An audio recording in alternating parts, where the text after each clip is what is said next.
यदि आपने कोई प्लॉट खरीदा है या कोई भी ज़मीन खरीदी है और उसका दाखिल खारिज यानी कि नामांतरण या म्यूटेशन नहीं करवाया है आपने, तो वहाँ पे आपकी ज़मीन जा सकती है और पैसा भी आपका जाएगा, या भविष्य में ये कीमत जो है दाखिल खारिज न करवाने की आपके बच्चों को भी चुकानी पड़ सकती है, उन्हें परेशान भी होना पड़ सकता है।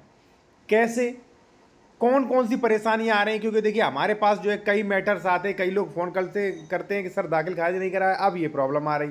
तो आप भी जान लीजिए, शायद आपके सामने जो है ये प्रॉब्लम ना आए, आप जो है इससे सावधान हो जाएं। ठीक है जी। अब साथियों यहाँ पे देखिए, आप सबसे बड़ी प्रॉब्लम क्या है। देखिए दाखिल खारिज में आपको थोड़ा बता दूं, अगर कई लोग नहीं जानते दाखिल खारिज का। जैसे मान लीजिए खतौनी है, ठीक है। देखिए दो डॉक्यूमेंट्स होते हैं अधिकतर ज़मीन के, एक रजिस्ट्री, एक खतौनी। भाई रजिस्ट्री हो, गिफ्ट डीड हो, सेल डीड हो, जो भी हो उससे अंतर ट्रांसफ़र किया जाता है, फिर उसे दिखा के कोर्ट में जो है म्यूटेशन करवाया जाता है, वो करवाया जाता है दाखिल खारिज। ठीक है, खतौनी पे। अब खतौनी है, आप रजिस्ट्री तो करवा लेते हो, ठीक है, आपके पास रखी है, लेकिन सरकार के यहाँ वो दाखिल खारिज नहीं होता है। यानी कि आपका नाम दाखिल और जिसने बेच दी है उसका अंश नहीं रहा है, तो उसका डॉक्यूमेंट्स नाम का नहीं रहना चाहिए, खारिज करा देना चाहिए। बिल्कुल ज़रूरी भी है भाई। जैसे मान लीजिए मैंने आपको ज़मीन बेच दी, ठीक है ना, तो मेरा नाम अब खतौनी पे क्यों होना चाहिए? सरकारी रिकॉर्ड में नहीं होना चाहिए ना, आपका नाम दर्ज होना चाहिए। तो वही होता है दाखिल खारिज म्यूटेशन प्रक्रिया। ठीक है।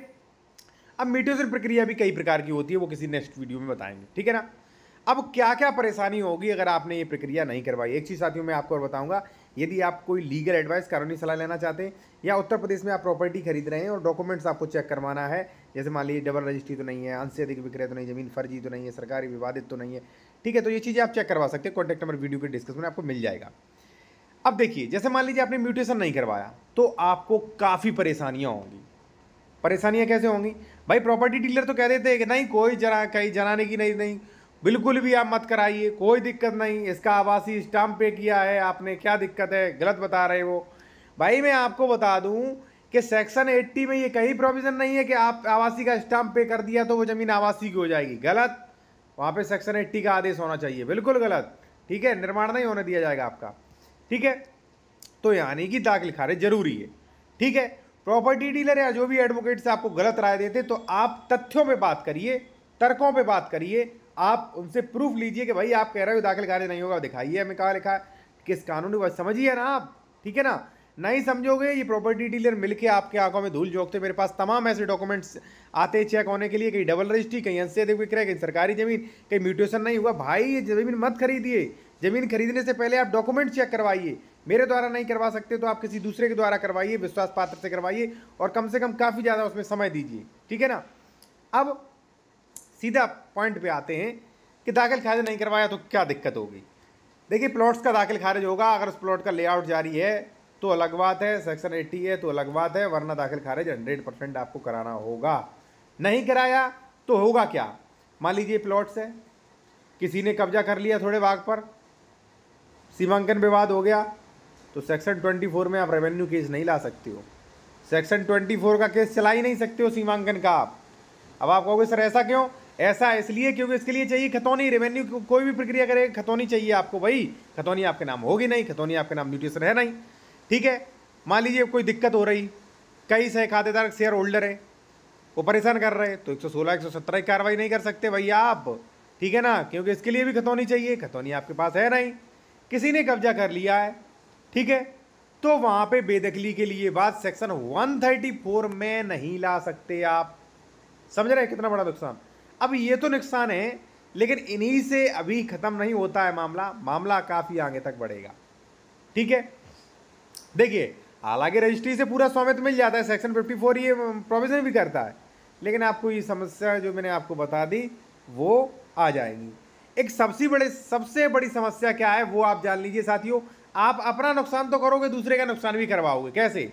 मान लीजिए ये खतौनी है, हमारा नाम है ए, आपका नाम है बी, मैंने आपको बेच दिया ज़मीन। ठीक है, ये एक्स प्रॉपर्टी मैंने आपको बेच दिया।